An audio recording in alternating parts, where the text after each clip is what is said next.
Well, there's little doubt that England, I think, did have a good day for much of the day, but those dismissals, I think, are going to inform much of what we talk about, and how much it could have been a better day. I think that's the point.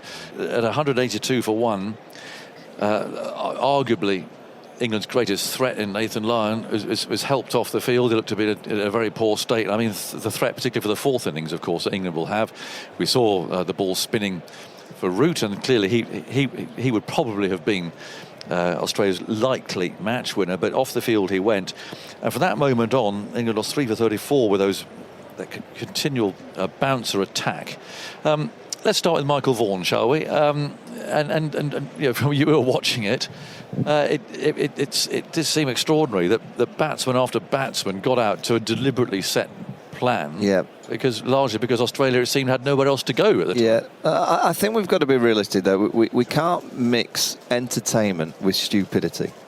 Now, for the first 182 runs, I saw an England side that went out to bat and played with great entertainment because they played proper cricket strokes. They played the Australian bowlers, the quicks, with great balance, great scoring options on the front foot, the back foot. I thought Australia offered too many easy options. The ball wasn't doing anything laterally, so it was quite nice to hit through the line. And the likes of Ben Duckett, Zach Crawley, Ollie Pope played beautifully. It was great to watch. Now, that is entertaining for me. That's fantastic cricket.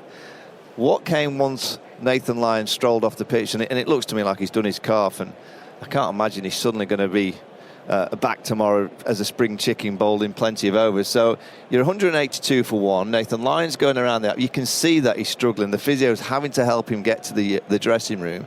You're on a flat wicket, and then the tactic change. Pat Cummins, he only had that option to go to because there was nothing happening through the air. There was no seed movement. So he decides to go to the short stuff. And what came after that for the next hour or so was absolute stupidity. That's not entertainment. That is just playing Test match cricket in a fashion and in a way that just brings the opposition back into the game. England were dominating the day, brilliant in the morning. They get the 5 wickets for 77, got a bit of zip, took some good chances, did everything that you wanted them to do. They had that intensity. The eyes were different this morning. You could see it in their body language. And when they came out to bat, brilliant. They get the platform set. And Nathan Lyon's off the field, the tactics set, the carrots dangled, and you know what? England went, well, we'll eat that. We'll just try and hit the ball. Ollie Pope trying to baseball bat it into St John's Wood. The best player in the team. He was out twice playing the pull shot. Yeah, that is not entertaining, Aggers. I'm sorry, that is stupid Test match cricket. And Australia will be delighted with that method because when the ball's not swinging over the next few weeks, guess what they're going to do? Particularly to the likes of Ollie Pope, Ben Duckett, Joe Root, Harry Brook. I mean, he's got MLB on the back of his bat, Major League Baseball. It's a sticker on the back of his bat, and he started to play a bit of baseball.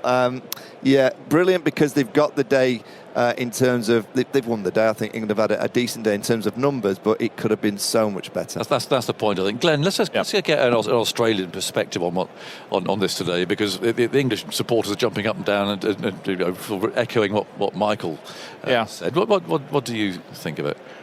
Well, as Michael said, Australia had to go to that option. They have to try the short ball. And if England just get out of the way, they weave, they duck, they just let it go, they play some good proper shots, you're probably 6-8 overs, then they'll go back to it. So if that's not working, if they're just getting under, it's pointless. You give up. You have to go back, and they just look so good. So you just think, what were they thinking? I know Bazball's about entertaining, but this is probably taking it to the next level. But as soon as they started playing shots, it was like, we're just going to keep going because this is going to, sooner or later, they're going to miss Q1 and we'll get a wicket. They ended up getting 3, could have had more. They had the drop catch, Labuschagne dropped Brooks. So anyway, I think you'll see this similar approach tomorrow morning. So, as England had the chance to really cement their place in this Test match, and they let it slide. I think what was telling is when Ben Stokes came out, he didn't play one pull shot.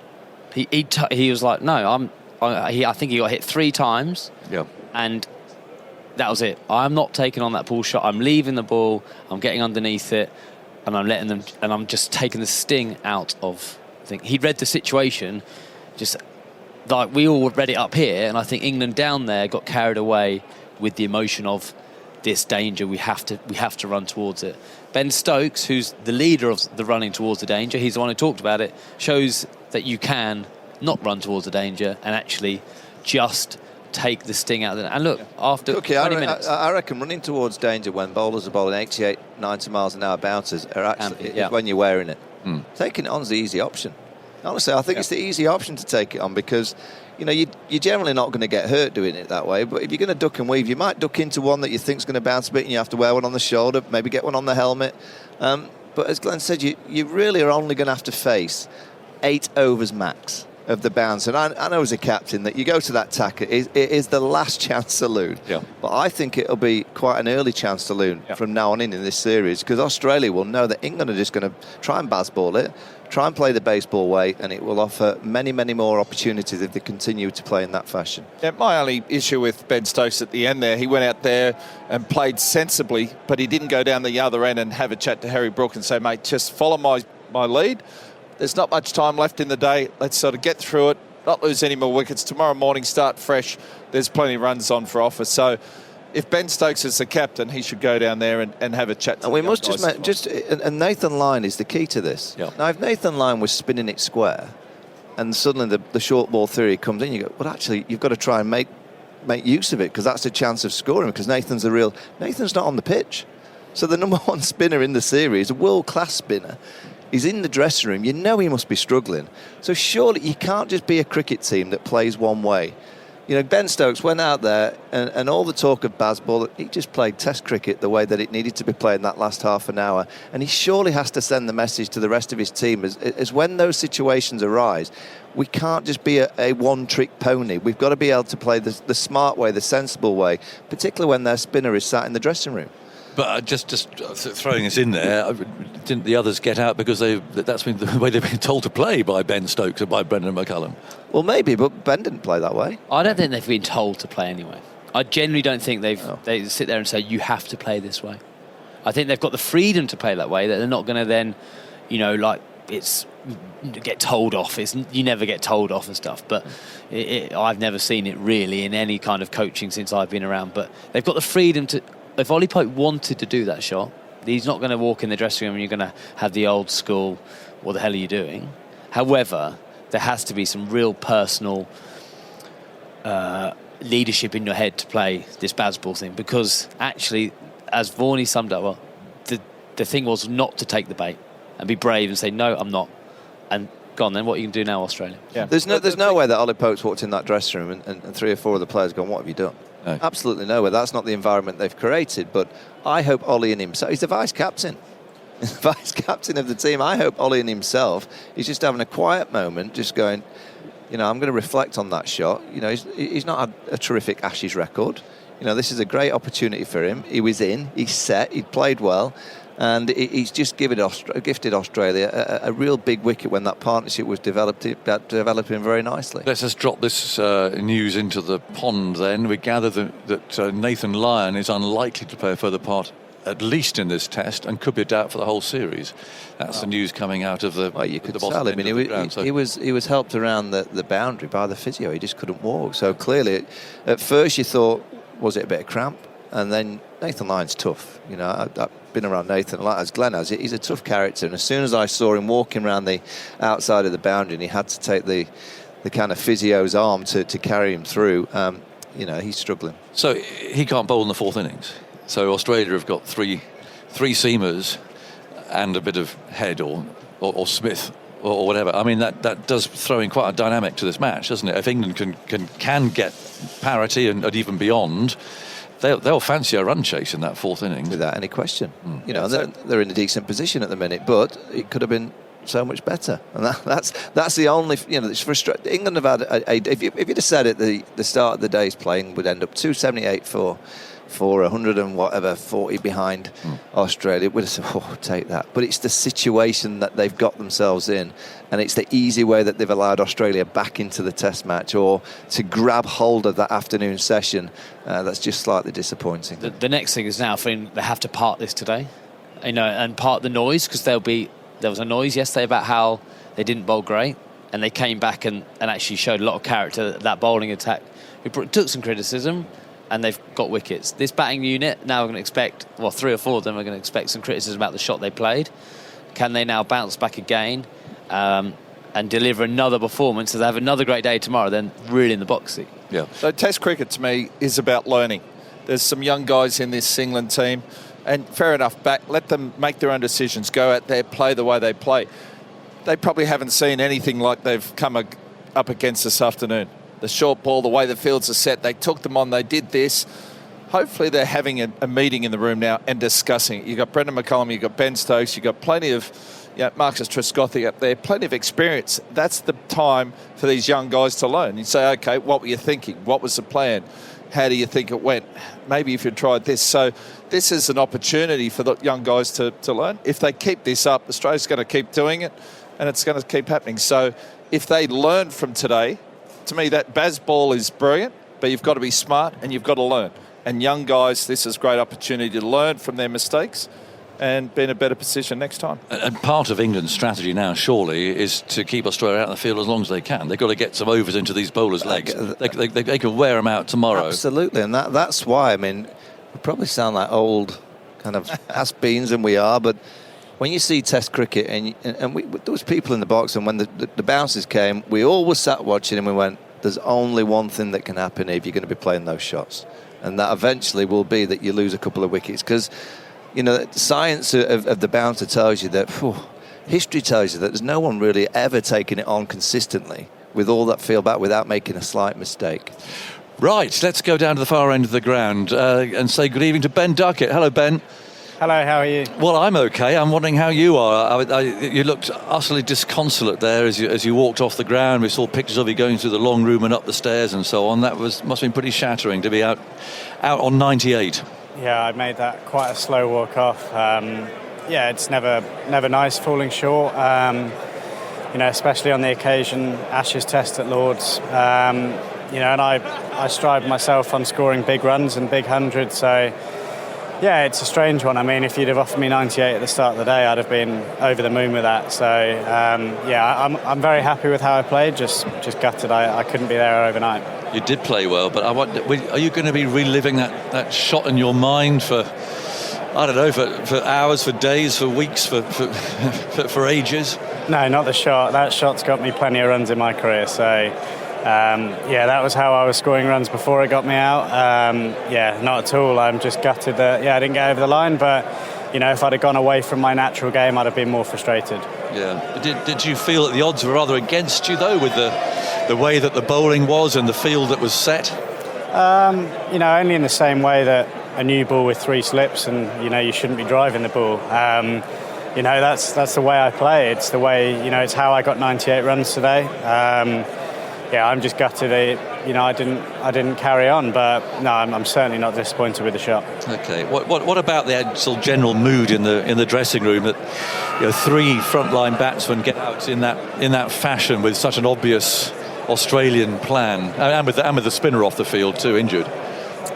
I'm not sure how to answer that. I'm surprised about the question. I mean, we've played positive cricket for the past 12 months, and we're certainly not going to change. I'm pretty sure we went at maybe 4-5 and over for that period as well. So, we're very happy with the position we're in. If we can eke closer to them and even get a lead, I think we're on top in this game. Yeah, okay. So there's not a question of adapting the game at times when you think you're in a strong position and that playing with a little more caution might be acceptable, advisable. No, I wouldn't say so. I mean, I tried to hit that ball on the floor. I didn't try and hit it in the air. So, if I'd have tried to slap that over mid-wicket for 6, fair enough. But, that's a shot I play. I was playing that for the 5-6 overs before that and felt very comfortable. So, not at all. Okay. There seemed to be a bit of a change towards the end, though. The captain getting his head down. 54 balls for 17 and Brook as well. That was an important... Well, it felt like a change of tempo. What, Brookie's 45 or 45? 45 or 51, he was dropped on 25, wasn't he? No, well, Stokes in particular, 17 off 54. Yeah, I mean, Stokes, that's how he generally starts an innings, doesn't he? He's very calm.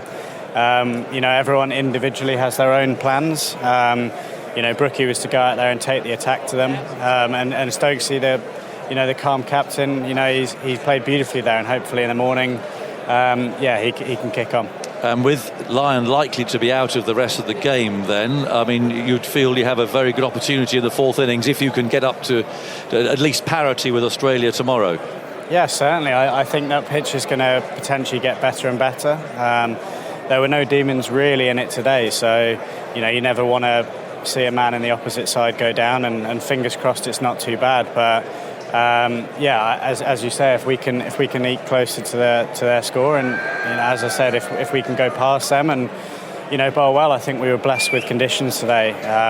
Fingers crossed, second innings the clouds come out and we get a bit of help in that sense. Okay, I'm sorry you didn't get your 100 today, Ben. Another time. Thank you. Cheers.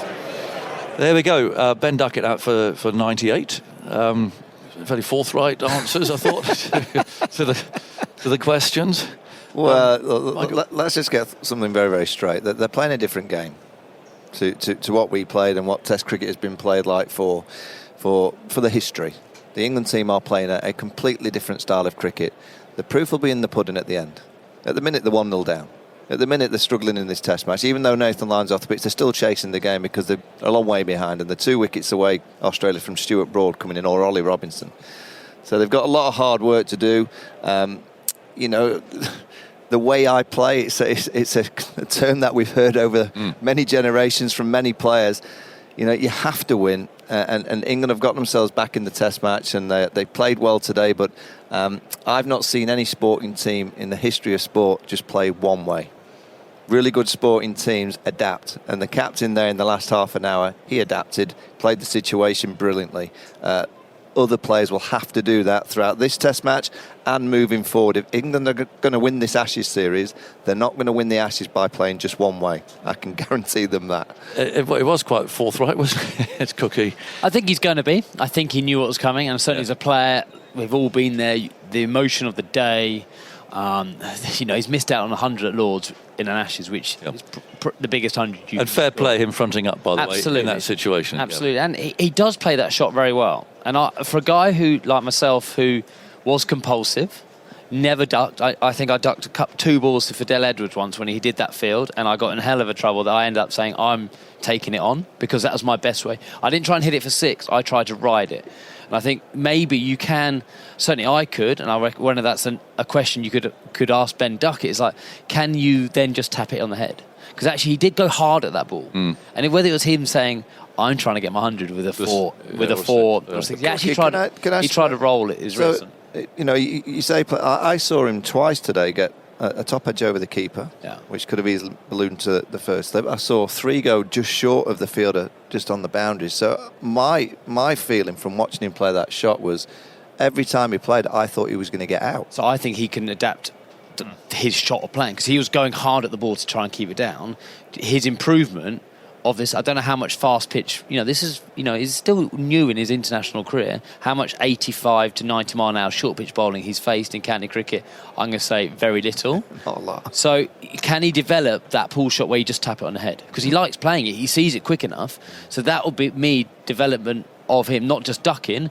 Can I then just get my hands out and tap it on the head? There's very little not risk offering any momentum to the ball. Yeah, so the way I would have played that situation, because I could not duck, I found I got myself in more trouble. So I'd been like, right, just tap it on his head. Higher hand, tap it on his head. That's how I got, and just get off strike for 1.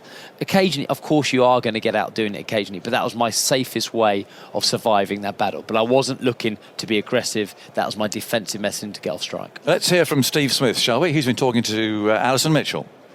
Steve, another Ashes 100, congratulations. A couple of catches as well. How did you see today swinging from your perspective? This morning I think it would have been nice to have scored a few more runs, but they bowled pretty well this morning, to be fair. And then, unfortunately the clouds went away and the sun came out for most of the day today, and there wasn't a great deal of movement there. So, we changed tactics around a bit, obviously went to some short stuff for a while, which, against this team, they're trying to take everything on, and we were able to pick up a few wickets and, missed out on one with a no ball as well. So, it was a different day, but I think we did okay. It felt as if Nathan Lyon going off injured could have been a really pivotal moment against Australia, but actually things went the other way at that point. Was that the point when you decided to go short ball? Yeah, look, it wasn't ideal. Obviously, I don't know how he's going at the moment, but didn't look very good. And we're going to miss him this game, and yeah, we could miss him for a little while. But no, it just looked like we bowled a couple and they played a few shots, and it just looked the right thing to do at that stage. And I think I mentioned something to Paddy, why don't we go all in, just have a crack at the short stuff for a bit, and yeah, fortunately it worked out. And when batters keep going for the short ball, that encourages you to keep going. Was there any surprise from your end that England, on the whole, kept going after it? No, I mean, that's the way they're playing their cricket, isn't it? They're taking everything on. Wasn't probably until Stokesy got out there who went under a couple and ducked a few. So, yeah, I thought it worked well on this wicket when there wasn't much happening and the sun came out. So, yeah, we had to revert to a different tactic, and yeah, it was good. And your own batting, how good did you feel out there to get another Ashes 100 under your belt? Yeah, no, I felt pretty good from yesterday. Obviously, got off to a pretty quick start. Yeah, I was picking the ball up nice and early and felt really good from the outset. So, yeah, it was nice to score another one at Lords and get on that honours board. Have you enjoyed the crowd atmosphere coming back for another Ashes series in England? It's been great, yeah. No, it's been good fun. Yeah, there's plenty of people out here today, obviously, in red for the Ruth Strauss Foundation, and not the easiest picking up the ball in the boundary, in particular with all the red, but it was, yeah, great to see so many people out here. What approach are you going to need tomorrow? England are still behind on first innings. Yeah, they are. Yeah, a couple of early wickets would be nice. Obviously got quite a longer tail here with, I think, Brody batting at 8. So a couple of early wickets would be handy, and then we'll go from there. Is this a relentlessly positive approach from England? I suppose, bar Stokes, is it playing into your hands at the moment? I think at times today it certainly did. You know, you can only potentially go the short stuff for so long, and if they get under a few and the boys get tired, it doesn't look like a real option, then we probably revert back to something else. And the ball wasn't doing a great deal. It was pretty soft, and yeah, like I said, the clouds went away and the sun came out and the wicket played pretty good. So yeah, while they kept playing for them, we felt like we were in the game. Congratulations on the 100. Good luck going forward. Thank you. Cheers. There we go. Steve Smith talking to Alison, who rather, I think, enforced what you were all saying up here. Let's just chuck it forward then. I mean, fourth innings now becomes a really interesting proposition, doesn't it? Yep. If England can bat long in this first innings, really tire out the seam bowlers, they do have a chance there in that fourth. Yeah, they do. And, you know, you go back to a couple of the chases last summer against New Zealand at Trent Bridge. It was a big chase.